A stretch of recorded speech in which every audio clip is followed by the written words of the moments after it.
Now we will start for today lecture.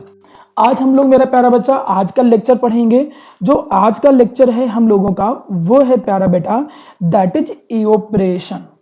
हम लोग आज केवल और केवल सीखेंगे, वो हेडिंग है इओपरेशन के नाम से जानते हैं। क्या मुझे कोई बताएगा कि इवोपरेशन एंड वेपराइजेशन एक ही चीज है या कोई डिफरेंस है? बाकी कोई बच्चा, क्या इवोपरेशन और वेपराइजेशन, बोलिए अगर कोई डिफरेंस है तो क्या डिफरेंस है? मैं ये जानना चाहता हूं कि इवोपरेशन एंड वेपराइजेशन में अंतर क्या है। हाँ। हम्म हम्म हम्म हम्म, बताओ बेटा।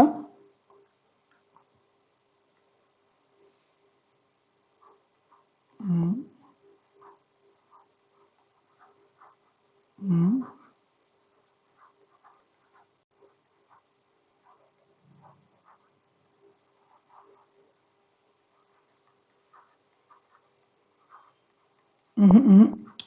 नहीं, अभी तक आपके आंसर सही नहीं आ रहे हैं, और बताइए आंसर कोई लोग।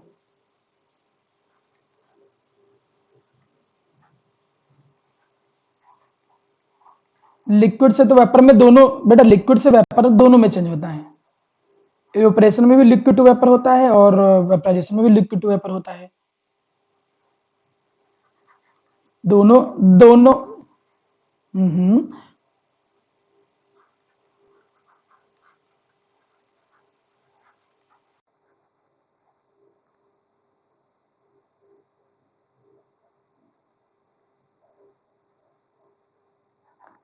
चलो अब मैं बताता हूँ। सब लोगों ने बोल लिया, अब मैंने सबके आंसर समझ लिए। अब आप लोग देखो कि दोनों में।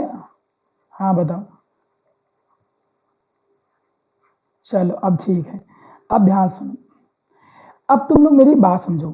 देखिए, पहली बात मेरा प्यारा बच्चा ये है कि चाहे मैं इवेपोरेशन की बात करूं, चाहे मैं वेपराइजेशन की बात करूं, दोनों में होता एक ही चीज है।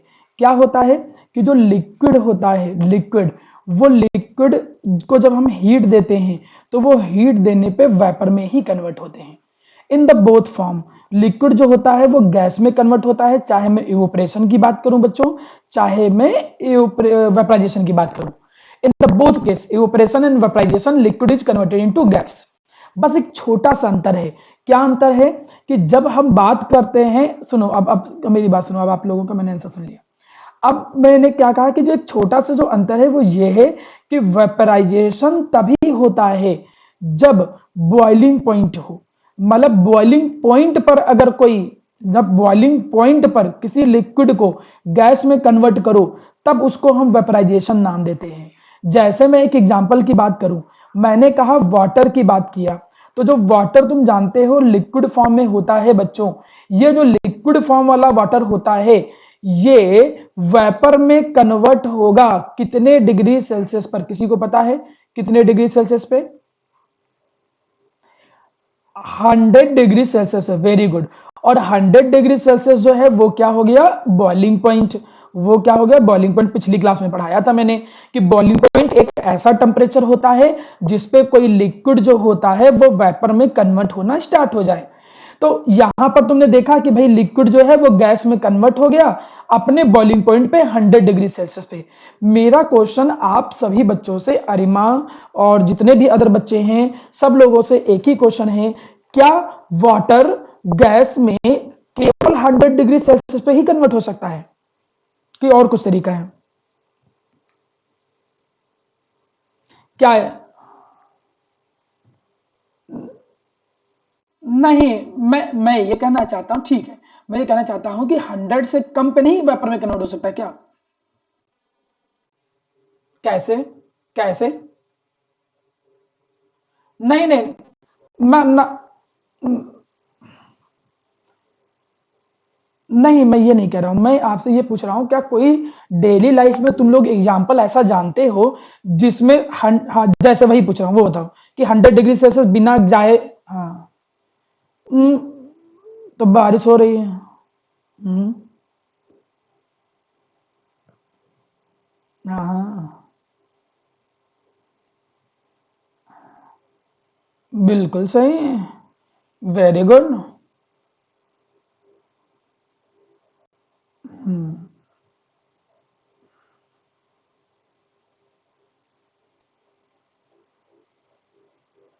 चलो मैं समझाता हूँ। जैसे कि अब तुम लोगों ने जो बोला है बिल्कुल थोड़ा-थोड़ा सही बताया है। जैसे हमने ये कहा कि माना कपड़े सूखने के लिए रख दिए। अब जैसे कपड़े सूखने के लिए रख दिए, माना तुमने अपने कपड़े रख दिए ऐसे, ठीक है? यहाँ कपड़े सूखने के लिए रख दिए। अच्छा हमने कहा माना केएसएफ की टी-शर्ट रख दिया, ठीक है? हम लोग अपनी कोचिंग का प्रचार कर रहे हैं, ठीक?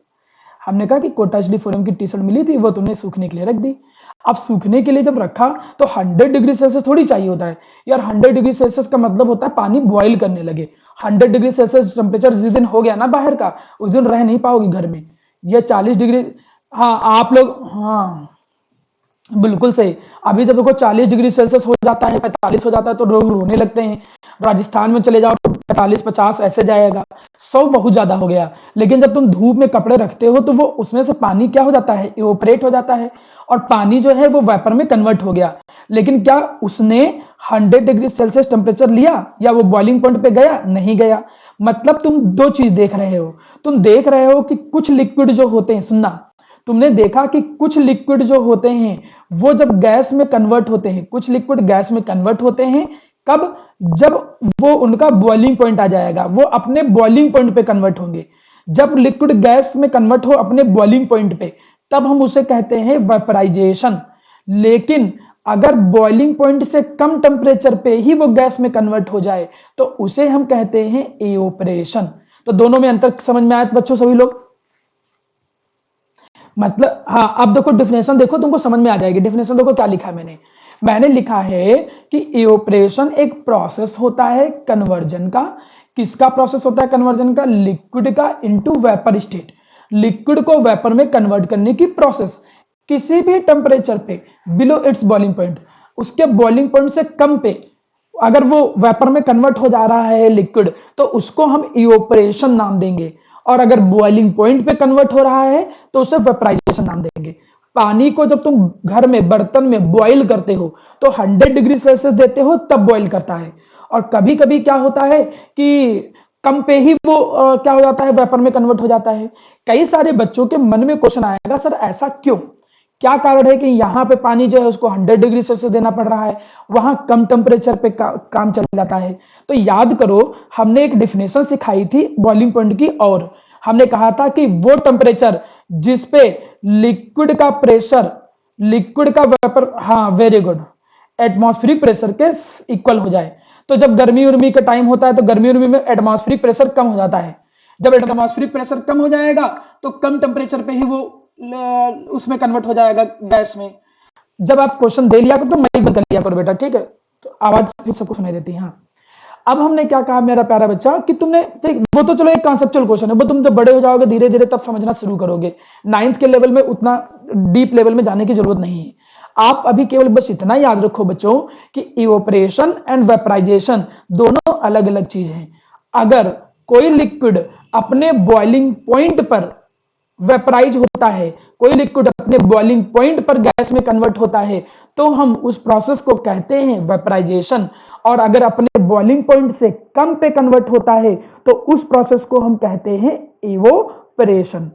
जैसे मैं इवोपरेशन के कुछ एग्जाम्पल दे रहा हूं। हमने यहां पर कुछ इवोपरेशन के एग्जाम्पल लिख दिए। जैसे हमने कहा कि माना वेट क्लोथ, जैसे जो वेट क्लोथ होते हैं वो ड्राई हो जाते हैं। Wet clothes are dry into, वो क्या होते हैं, ड्राई हो जाते हैं इनटू सनलाइट। जब हम उनको सनलाइट में रखते हैं तो वो धीरे धीरे जो गीले कपड़े होते हैं वो सूख जाते हैं। तो ये इवोपरेशन का एग्जाम्पल हो गया। अब जब आपको थोड़ा थोड़ा ये आइडिया लगने लगा कि हाँ यार इवोपरेशन और वेपराइजेशन दोनों अलग अलग चीजें हैं, सर सही बोल रहे हैं, कुछ ना कुछ तो अलग अलग होगा दोनों में, तो अब आगे इसके सिखाता हूं, ध्यान दो। हमने ये सीखा कि इवोपरेशन एंड वेपराइजेशन दोनों अलग अलग चीजें हो गई। अब अगली जो हेडिंग है, आप लोगों को जो नोट्स हैं, प्रिंटेड नोट्स, वो कोचिंग से मिल गए होंगे। और अगर नहीं मिले होंगे तो आज मैं किसी भी तरीके से आपके ग्रुप पे इसकी पीडीएफ डाल दूंगा। आप लोग अपने रिस्पेक्टिव जो सेंटर हेड हैं या फिर जो मैनेजमेंट है उनसे बात करके स्टडी मटेरियल ले सकते हो। उसमें और अच्छे से चीजें एक्सप्लेन करके दी गई हैं। यहाँ पे हम समझाने का काम कर रहे हैं। मैं जब ये चैप्टर कंप्लीट हो जाएगा तब आप लोगों के नोट्स चेक करूंगा, देखूंगा कि किस बच्चे ने अच्छे नोट्स बनाए हैं, किसने नहीं बनाए हैं। तो आप लोगों को जब हम लिखवाते हैं तो उसको थोड़ा थोड़ा स्क्रीनशॉट खींच के नोट्स बनाया करो। अगर आप लोग नोट्स नहीं बनाओगे प्रॉपर तो फिर मैं यहाँ पर क्लास के दौरान ही नोट्स बनवाऊंगा। ठीक, अब ध्यान दो। अगली हेडिंग है फैक्टर्स अफेक्टिंग वेपराइजेशन। वो कौन कौन से फैक्टर हैं जो इवोपरेशन, वेपराइजेशन नहीं इवोपरेशन, वो कौन कौन से फैक्टर हैं जो इवोपरेशन पे फर्क डालते हैं, उसकी स्पीड पे फर्क डालते हैं। देखिए कई सारे फैक्टर हैं जिनमें से हमने पहला एग्जांपल लिया मेरा प्यारा बच्चा सरफेस एरिया। हमने एक एग्जांपल लिया सरफेस एरिया। तो एक सीधी सी चीज है मेरा प्यारा बेटा, सरफेस एरिया से बहुत सारे क्वेश्चन बनते हैं। जैसे मैं सरफेस एरिया समझाता हूं, इसमें ये याद रखो, इसमें ये ऐसे लिख सकते हो कि जो रेट होता है, मैंने रेट लिख दिया, रेट का मतलब स्पीड। तो जो रेट होता है इवोपरेशन का, तो जो रेट है इवोपरेशन का, रेट ऑफ इवोपरेशन, इवोपराइजेशन, वो क्या होता है डायरेक्टली प्रोपोर्शनल होता है प्यारा बेटा। किसके डायरेक्टली प्रोपोर्शनल होता है? सरफेस एरिया के डायरेक्टली प्रोपोर्शनल होता है। जितना ज्यादा सरफेस एरिया उतना ही जल्दी इवोपरेशन होगा। अब इस पर बेस कई सारे कॉन्सेप्ट क्रिएट होते हैं। कॉन्सेप्ट, अब कॉन्सेप्ट देखिए कौन कौन क्रिएट होते हैं। जैसे मैं तुमसे कुछ एग्जांपल देता हूं। कॉन्सेप्ट नंबर 1, जैसे मैं एक एग्जांपल दूं, मैंने कहा कि माना आपके सामने एक कोई चाय रख दी गई एक कप में। हमने कहा कि एक कप बना दिया, उस कप में चाय रख दिया गया, एक चाय की प्याली हो ऐसे करके, ठीक है। तो हमने कहा कि ऐसे एक कप हमने यहाँ पर रख दिया, ठीक है बच्चों। और हमने कहा कि इसमें चाय हमने भर दी और हमने इसी में एक प्लेट रख दी और उसी प्लेट के अंदर हमने चाय रख दी। मैं आपसे अगर क्वेश्चन ये पूछूं कि इन दोनों केस में से चाय जो होगी वो जल्दी ठंडी किसमें होगी, किसमें सबसे पहले कूलिंग होगी, कोई बताएगा? किसमें कूलिंग फास्टर होगी? Very good. तो उसमें आपने देखा कि भैया जो कूल फर्स्ट कौन होगा, तो प्लेट में जो टी होगी, hot T in this, hot T इनमें से किसमें सबसे पहले कूल होगी? तो आपने देखा कि इस केस में पहले कूल होगी। आंसर आप लोगों के सामने खुद ही है कि इसमें सरफेस एरिया ज्यादा है तो जल्दी जल्दी वेपर बनेंगे। भाई जितना बड़ा सरफेस एरिया तो वेपर जो होते हैं वो जल्दी जल्दी बनते हैं। जल्दी जल्दी वेपर बनेंगे तो क्या होगा कि इसमें वो क्या होगा कि ठंडा हो जाएगा जल्दी। तो ये पहला आपने एग्जाम्पल देखा, ठीक। दूसरा एग्जाम्पल, अब इनके कूलिंग इफेक्ट वाले एग्जाम्पल तो मैं कई सारे दूंगा, हजारों एग्जाम्पल। अभी तो मैंने केवल एक एग्जाम्पल लेकर समझाने की कोशिश किया कि जितना ज्यादा सरफेस एरिया होता है, इवोपरेशन जो होता है वो उतनी ज्यादा होगा, उतनी जल्दी होगा। ये पहला एग्जाम्पल। अब दूसरा एग्जाम्पल, दूसरा है मेरा प्यारा बच्चा टेम्परेचर। दूसरा क्या है? टेम्परेचर। अगर मैं टेम्परेचर की बात करूं तो आप लोगों को क्या लगता है कि जो इवोपरेशन होगा वो टेम्परेचर के कैसे रहेगा? प्रोपोर्शनल, डायरेक्टली कि इनवर्सली?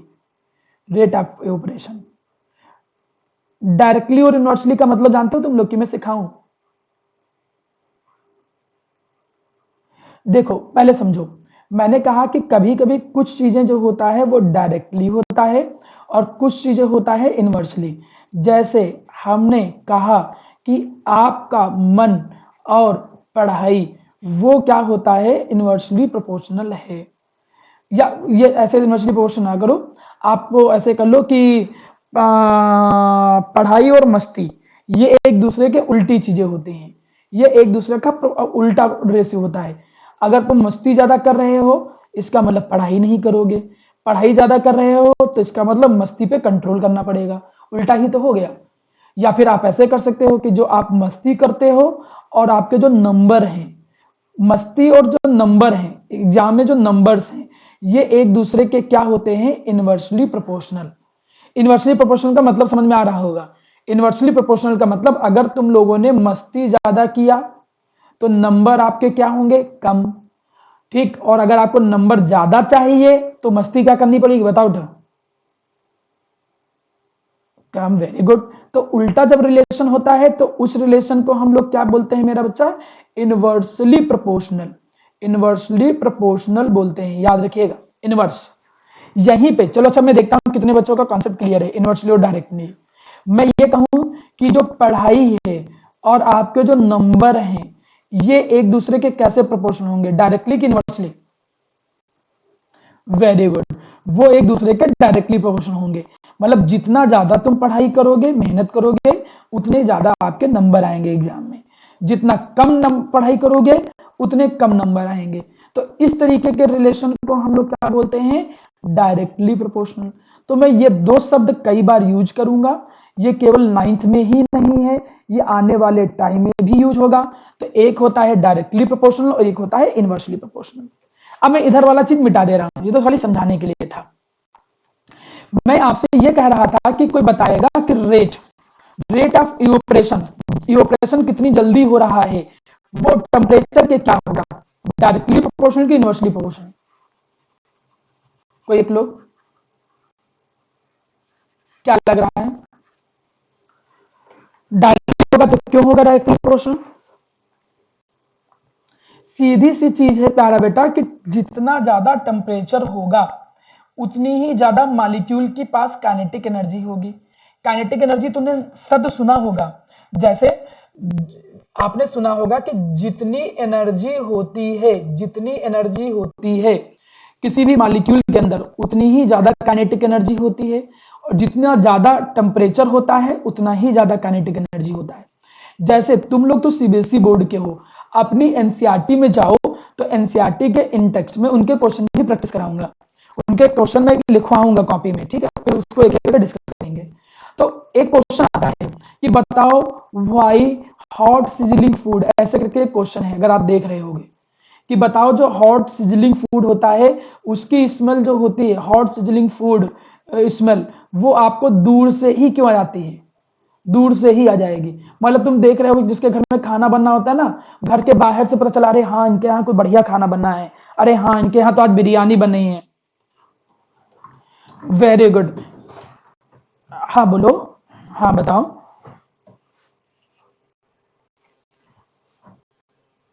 वेरी गुड, हाँ मतलब बिल्कुल सही, मतलब ये है कि जितना ज्यादा हीट दोगे, जितना ज्यादा टेम्परेचर दोगे, उनकी काइनेटिक एनर्जी ज्यादा होगी।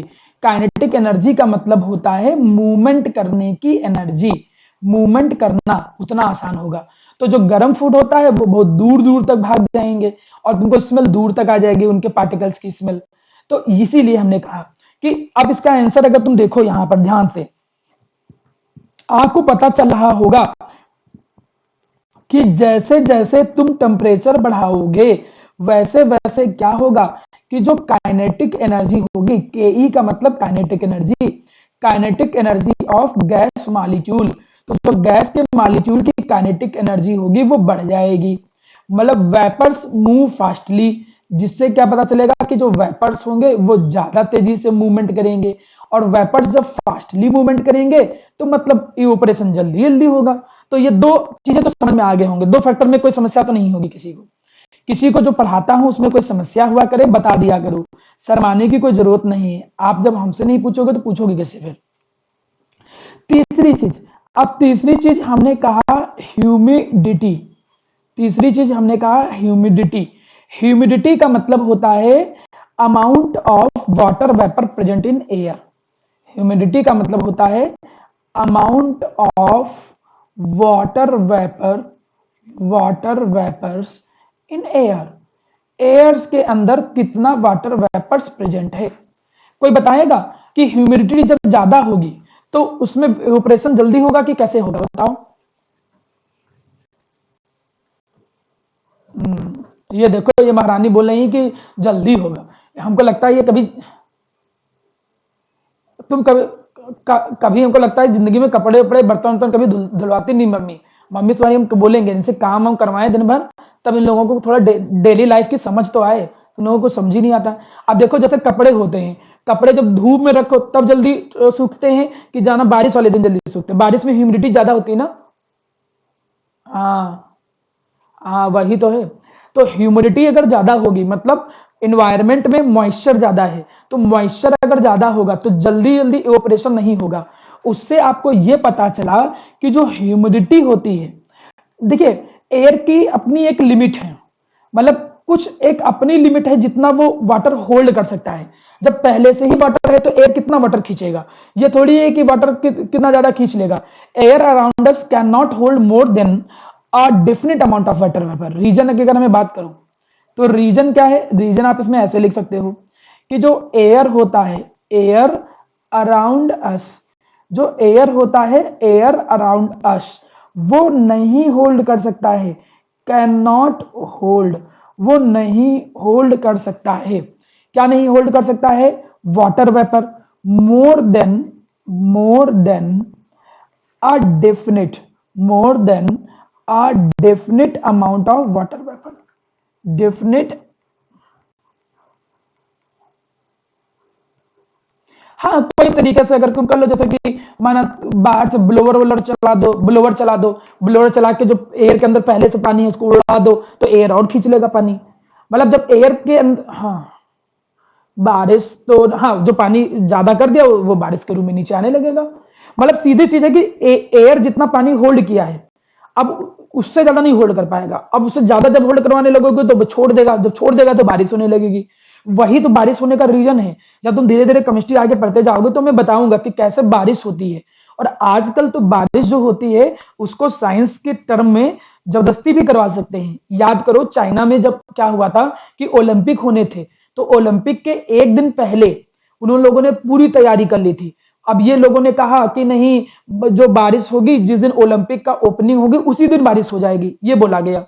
अब सब लोग बड़ा चिंता में, लाखों करोड़ों अरबों रुपए खर्च हो गए थे।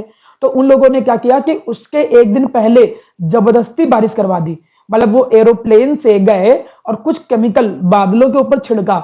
वो मैं आगे चल के सिखाऊंगा, उस प्रोसेस को बोलते हैं पेप्टाइजेशन। वो जब धीरे धीरे तुम केमिस्ट्री में बड़े होते जाओगे मैं आपको सिखाता रहूंगा। तो उन लोगों ने क्या किया, एक केमिकल बादलों के ऊपर छिड़क दिया। जैसे केमिकल बादलों के ऊपर छिड़क गया तो बारिश हो गई वहीं पे। तो पहुंचने से पहले ही बादल के जहां पर होना था वहां पहुंचने से पहले ही उसको जबरदस्ती बारिश करवा दिया गया। तो ऐसे बहुत सारे तरीके हैं जिससे आजकल बारिश करवाई भी जा सकती है। एक तो हम लोग देखते हैं मूवी में बारिश कर लेते हैं, ऐसे पंप लगा के डाल दिए, ऐसे पंप डाल दिए बारिश हो रही है, ठीक है। हम्म। हाँ वो तो बेवकूफ बनाते हैं ना बेटा। आजकल एक गाना भी आया है ना अभी।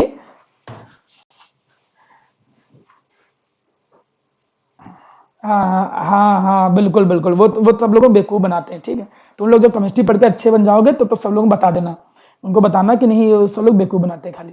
चलो अच्छा, बताओ, अब बताओ ह्यूमिडिटी जो होती है वो इवेपोरेशन के क्या निकलेगा, डायरेक्टली प्रोपोर्शनल की इनवर्सली? ह्यूमिडिटी अगर ज्यादा होगी तो इवेपोरेशन कम होगा कि ज्यादा होगा? अगर ह्यूमिडिटी ज्यादा कम होगा, कम होगा मतलब जो रेट ऑफ इवेपोरेशन है उस रेट ऑफ इवेपोरेशन के इनवर्सली प्रोपोर्शनल। बिल्कुल सही बेटा, तो वो रेट ऑफ इवेपोरेशन के इनवर्सली प्रोपोर्शनल है। जो बच्चे रिस्पांस नहीं देते हैं वो लोग भी आंसर दिया करो। आंसर देने से और बोलने से आप लोग बड़े हो गए तो आप लोगों को कहीं कई जगह पर वाइवा देना होगा, तब आपका कॉन्फिडेंस निकलेगा। ऐसा नहीं कि हम कुछ गलत बोल देंगे, सिर्फ कुछ कह देंगे, ऐसा कुछ नहीं होता है। मेहनत करोगे तो अपने आप समझ में आ जाएगा। तो देखा तुमने, तीन फैक्टर तुम लोगों ने समझ लिए। एक आप लोगों ने समझ लिया सरफेस एरिया, दूसरा तुमने पढ़ लिया टेम्परेचर, तीसरा तुमने पढ़ लिया ह्यूमिडिटी। अब इसके बाद आगे के फैक्टर पे हम आते हैं। अब आगे के फैक्टर देखो, जो चौथा फैक्टर है, नेक्स्ट पेज पे आता हूं। जो चौथा फैक्टर है उसे हम लोग बोलते हैं विंड स्पीड। अगर माना तेज तेज हवा चल रही हो तो उससे इवेपोरेशन जल्दी होगा कि क्या होगा, किसी को क्लियर है? मतलब अगर हवा तेज चल रही है तो उससे जल्दी जल्दी सूखेगा कपड़ा कि देर में सूखेगा? तुम लोग बेटा, होगा या नहीं होगा दो ही चीज होती हैं। ये लड़की कभी पहले बोलती है हाँ होगा, फिर बोलते नहीं होगा। दो ही चीज होती है, तो फिर उसमें तीसरा क्या बोल दोगे? एक बार में बोलो, जो भी सही बोलो। पहले करी नहीं होगा, फिर करी होगा। तो तुमने देखा कि जो रेट ऑफ इवेपोरेशन होता है ये विंड स्पीड के क्या होता है, डायरेक्टली प्रोपोर्शनल। जितनी तेज विंड की स्पीड होगी उतना तेज इवेपोरेशन होगा। मतलब अगर विंड तेज तेज चल रही है तो इवेपोरेशन जल्दी होगा। एक्चुअली होता क्या है कि जो विंड, मैं हाँ बता रहा हूँ, मैं उसका रीजन बता रहा हूँ। अगर मैं आपके मन में इसके रीजन जानने की इच्छा जग रही है तो मैं रीजन भी दे रहा हूँ, थोड़ा कलर चेंज कर लूँ।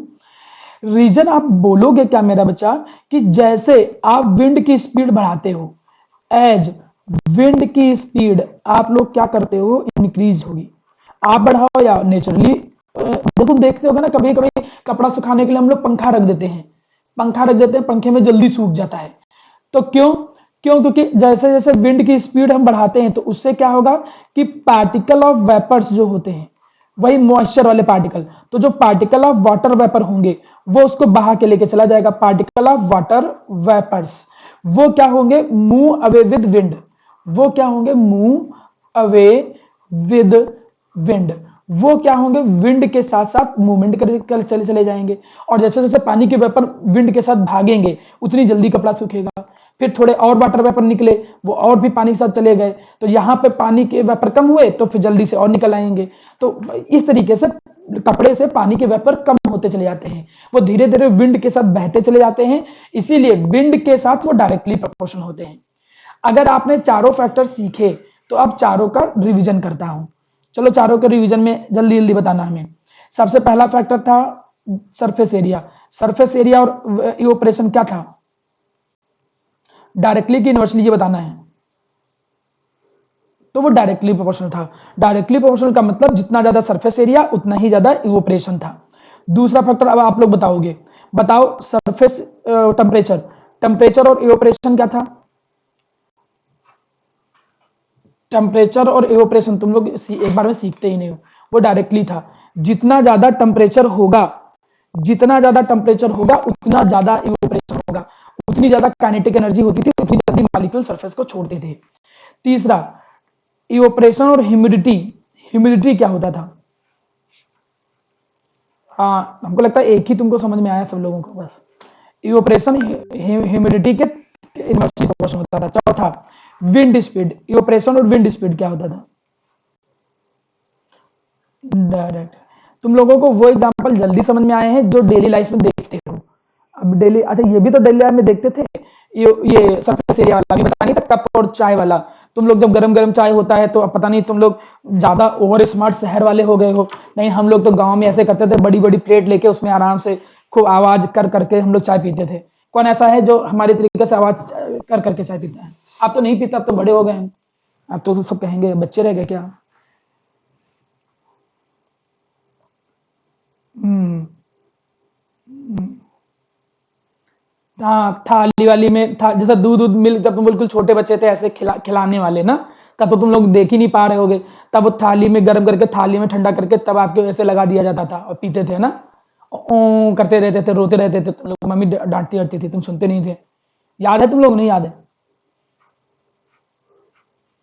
अरे तुम लोग, अच्छा यही होता है ना, सब एहसान भूल गए मम्मा के, मम्मा ने कितना एहसान किया तुम्हारे ऊपर और तुम लोग सब भूल गए, कहने नहीं याद है, तो मम्मी से करेंगे शिकायत तुम लोगों की। चलो अब ये चार रीजन तो क्लियर हो गए, मैं पूछूं सब लोगों से, चारों रीजन में किसी को कोई समस्या हो पहले बताओ, चारों में से किसी को। जितना ज्यादा टेम्परेचर होगा, ये तो पता ही है यार, जितना ज्यादा टेम्परेचर होगा उतनी जल्दी ऑपरेशन होगा, मतलब अगर टेम्परेचर कहीं 25 डिग्री सेल्सियस से 35 डिग्री सेल्सियस, मतलब उतनी ही गर्म होगी, और जितनी गर्मी होगी उतनी जल्दी कपड़े सूखते हैं, मतलब उतनी जल्दी वाटर के वेपर ऑपरेट हो जाएंगे। ये भी डायरेक्टली, तो ये डायरेक्टली, ये डायरेक्टली, ये इनवर्सली और ये डायरेक्टली। तो ये वो फैक्टर्स हैं जो कहीं ना कहीं इवेपोरेशन को इफेक्ट करते हैं, जो इवेपोरेशन को डिसाइड करते हैं कि कितनी जल्दी होगा या कितनी देर में होगा। अब एक लाइन में बोलता हूं, हम एक लाइन ये बोलेंगे, ये बहुत अच्छी लाइन है, इस पर बेस कॉन्सेप्चुअल क्वेश्चन बहुत आते हैं, कि जो इवोपरेशन होता है, इवोपरेशन, ये जो इवोपरेशन होता है ये कॉज करता है, कॉजेज कूलिंग इफेक्ट। इवोपरेशन जो होता है मेरे बच्चों, ये कूलिंग इफेक्ट क्रिएट करता है। इवोपरेशन कूलिंग इफेक्ट क्यों क्रिएट करता होगा, देखो इवोपरेट कोई हो रहा है, अगर किसी भी लिक्विड को इवोपरेट होना है तो मैं ऐसा समझो, माना ये कपड़ा ही है, हमने कहा माना ये क्लोथ है, ठीक है, ये हमने क्लोथ ले लिया। अब ये क्लोथ ऐसे हमने बनाया, इसको एक हमने क्लोथ ऐसे बनाया। अब इस क्लोथ के ऊपर मैं इसको किसी दिन, कल अगली क्लास में जब मैं पढ़ाऊंगा तो मैं इसको 3D में इसके एग्जांपल दूंगा नेक्स्ट क्लास में। तो ज़्यादा अच्छे समझ में आएगा। तो जब ये क्लोथ जो है 3D में एग्जांपल दूंगा तो अच्छे समझ में आएगा, ठीक है। अब इसके ऊपर जो आज पढ़ लिया ना, तो आज अगर समझ में आ जाएगा तो कल 3D में अच्छी अच्छी इमेज देके समझाएंगे ना तो आपको ज़्यादा समझ में आएगा। तो कपड़े के ऊपर जो ये वाटर की वेपर्स होते हैं, इनको अगर ऊपर जाना है तो इनको एनर्जी चाहिए होगी। तो वो जब वेपर में कन्वर्ट होते हैं तो वेपर में कन्वर्ट होते समय वो एनर्जी लेते किससे हैं, जो यहां पर सब्सटेंस होता है, तो वो इससे क्या करते हैं, एनर्जी टेक कर लेते हैं। मतलब जो पार्टिकल ऑफ लिक्विड होते हैं, जो पार्टिकल होते हैं ऑफ लिक्विड, लिक्विड को जो पार्टिकल होते हैं वो क्या करते हैं, वो एब्जॉर्ब करते हैं। क्या करते हैं, एब्जॉर्ब, एनर्जी एब्जॉर्ब करते हैं। किससे, फ्रॉम दी सराउंडिंग, वो सराउंडिंग से एनर्जी लेते हैं। वो सराउंडिंग से इतनी एनर्जी ले लेंगे to regain the energy lost during the evaporation, to regain the energy lost during evaporation. अब ये थोड़ा कठिन शब्द हो गया, लॉस्ट पता नहीं। मैं इसको कंप्लीट कर दूं, देन क्वेश्चन पूछो बेटा। मैं ये कह रहा हूं कि जैसे किसी को इवोपरेट होना है, अब लिक्विड से किसी को वेपर में जाना है तो उसको एनर्जी चाहिए होगी। तो आप ये ना बोलते, आप ऐसे बोलते कि particle of liquid absorb energy from the surrounding for evaporation, बस ऐसे लिख देते। ये इतनी लाइन अगर ना भी लिखते तो आपका काम चल जाता। मतलब इवोपरेशन के लिए जो एनर्जी चाहिए, उस एनर्जी को पाने के लिए लिक्विड के मॉलिक्यूल उस सराउंडिंग से या उस ऑब्जेक्ट से एनर्जी ले लेते हैं। अब पूछो तो फिर मैं एग्जांपल दूं तो समझ में आएगा, बताओ।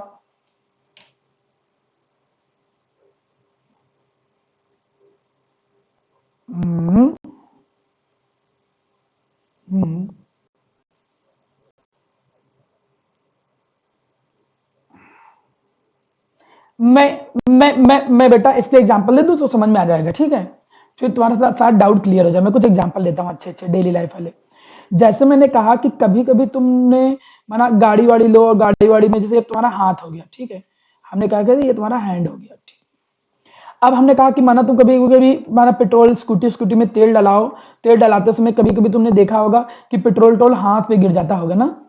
और कभी जब हाथ पे गिर जाए तो ठंडा ठंडा महसूस होता है, कभी ऐसा फील किया किसी ने? हाँ, थिनर भी हो गया, चलिए। तो आपको कूलिंग इफेक्ट आता होगा कि माना कोई पेट्रोल डीजल थिनर आपके हाथ में आ जाए तो कूलिंग इफेक्ट हो जाता है। क्यों? क्योंकि उसका जो बॉइलिंग पॉइंट होता है, कल मैं कुछ एग्जांपल लेके समझाऊंगा, आज केवल 2-3 एग्जांपल दे रहा हूं। तो वो क्या होगा कि वो बॉइलिंग पॉइंट में इवोपरेट होगा, मतलब उसका बॉइलिंग पॉइंट कम है बॉइलिंग पॉइंट, तो वो तुरंत क्या होगा, वो तुरंत वेपर में कन्वर्ट हो जाएगा। अब वेपर में तो कन्वर्ट हो जाएगा, लेकिन वो वेपर में कन्वर्ट होने के लिए एनर्जी किससे लेगा, हाथ से। तुम्हारे हाथ से थोड़ी एनर्जी ले लेगा, जिस जगह से तुम्हारी एनर्जी लेगा उस जगह पे तुम्हें कूलिंग दिखेगा। ये एग्जांपल नंबर 1 समझने के लिए। एग्जांपल नंबर 2 देखो, जैसे तुम लोगों ने देखा होगा कि जो तुम लोग तो फ्रिज व्रिज में पानी पीते हो, नहीं तो कई लोगों ने गांव में अगर गए हो तो देखो मटके का पानी लोग पीते हैं ना। ऐसे तुम देखो ऐसे कहीं कहीं जगह पर रखा रहता है, हजरगंज जाओ या कहीं चौराहे पे जाओ तो वो लोग मटके में पानी रख देते हैं। तो मटके में पानी रखते क्यों हैं? क्योंकि उसमें छोटे छोटे क्या होते हैं, पोर्स। पोर्स का मतलब क्या होता है, स्मॉल होल, है ना। वो छोटे छोटे क्या होते हैं मेरा प्यारा बच्चा, पोर्स होते हैं। कल मैं और भी बहुत अच्छे अच्छे एग्जांपल देके समझाऊंगा तो आपको ये सारे टॉपिक क्लियर हो जाएंगे। नेक्स्ट क्लास में आपका ये चैप्टर जो है वो प्रॉपर कंप्लीट हो जाएगा, ठीक है। अब होता क्या है, नहीं अभी लेटेंट हीट उसी में आएगा ना, लेटेंट हीट अभी मैं आगे कंटिन्यू करूंगा, ठीक है। स्टेट चेंज के दौरान मुझे लेटेंट हीट पढ़ाना था, मुझे छूट गया, मुझे वही ध्यान नहीं रहा ना, तो मुझे याद दिला देना, तो मैं लेटेंट हीट कवर कर लूंगा कल। अब देखो बेटा होता क्या है कि जैसे सनलाइट पड़ी, सनलाइट का मतलब जो धूप आई, इधर से धूप आई, धूप से रोशनी आ रही, गर्म हो रहा है। अब गर्मी तो हो ही रही है, गर्मी के दौरान ये जो अंदर से जो पानी था, अंदर से पानी कहाँ जाएगा, सरफेस के ऊपर। छोटे छोटे पोर्स है ना, तो पोर्स से क्या होगा कि पानी सरफेस पे आ जाएगा थोड़ा थोड़ा, बहुत धीरे धीरे। ये नहीं ऐसा तो खाली हो जाएगा मटका तुरंत, वो बहुत धीरे धीरे आता है। जब पानी सरफेस पे आएगा तो वो इवोपरेट होना चालू होगा, और ड्यूरिंग द इवोपरेशन के दौरान उसको थोड़ी एक्स्ट्रा एनर्जी चाहिए होती है, तो वो एनर्जी किससे ले लेगा, मटके के पानी से। तो वो जो पानी है उस पानी से एनर्जी खींच लेगा, एब्जॉर्ब कर लेगा। और पानी से जब वो एनर्जी को एब्जॉर्ब करेगा तो उस समय फिर क्या होगा, हाँ, तो अंदर वो क्या आ जाएगा, कूलिंग इफेक्ट आ जाएगा, वो ठंडा पानी हो जाएगा। ऐसे तुमको एक नहीं, दो नहीं, मैं आपको कई सारे एग्जांपल दूंगा। जैसे कूलर है, कूलर देखो ठंडी ठंडी हवा क्यों छोड़ता है? कूलर ठंडी हवा इसलिए छोड़ता है क्योंकि कूलर में भी देखो पानी का काम चल रहा है। देखो यहाँ पर ऐसे पंखा चल रहा होता है, ऐसे यहाँ पे ऐसे माना ये पंखा चल रहा है, ये ऐसे पूरा पंखा चल रहा है, ठीक है ऐसे। अब यहाँ पे तुम देख रहे होगे कि पानी ऐसे गिर रहा है, पानी गिर रहा है लिक्विड से, और वो हम जाली इसलिए लगा देते हैं जिससे पानी धीरे धीरे गिरे। अब वो पानी क्या होगा, इवोपरेट होगा। पानी जब इवोपरेट होगा तो क्या होगा कि वो एनर्जी लेगा। एनर्जी किसकी लेगा, अंदर की। जब अंदर की एनर्जी लेगा तो अंदर टेम्परेचर क्या हो जाएगा, कम। और अंदर जब टेम्परेचर कम हो जाएगा तो वही ठंडी हवा के रूप में आता है तुमको ठंडी हवा। और तुमको बड़ा सरप्राइज की बात बताऊं ना, जैसे कभी कभी जब फ्रीज व्रीज नहीं होता था, हम लोग स्कूल स्कूल के लाइफ में थे, तो कूलर के अंदर बॉटल लग देते थे। कूलर के अंदर तुम बॉटल रख दो, तुम देखोगे कि वो पानी थोड़ा ठंडा हो जाएगा बिना फ्रीज के। तो तुम ये भी एक्सपेरिमेंट कर सकते हो कि थोड़ा ठंडा पानी है। हाँ,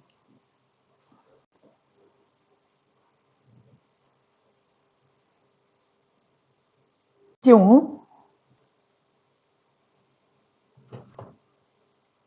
हाँ,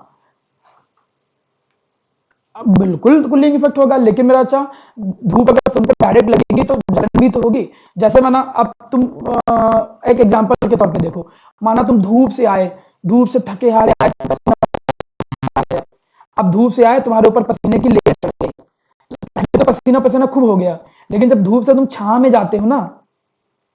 हाँ, मैं बोल रहा हूँ मैडम, मैंने मैंने आपसे ये कहा कि जब तुम धूप से छां में आए, तो जैसे धूप से छां में आओगे तो जो पसीने की लेयर होगा वो इवोपरेट होगा। जब वो इवोपरेट होगा तो देखो तुमको ठंडा ठंडा महसूस होता है अचानक। जब बहुत धूप से थोड़े ठंडी में आओ ना, तो बहुत ठंडा महसूस होता है, क्योंकि तुम्हारे ऊपर जो पसीना है उस वो इवोपरेट होना चालू होगा। मैं आपके और भी डाउट जितने हैं वो कल बहुत सारे अच्छे अच्छे एग्जाम्पल देके क्लियर कर लूंगा। आज टाइम हो गया है, तो आज की क्लास केवल यहीं तक रखता हूँ, ठीक बच्चों? तो आप लोगों के जितने भी डाउट होंगे, मतलब कोई भी डाउट होगा, वो सारे जो डाउट होंगे मैं नेक्स्ट क्लास में आपके सारे डाउट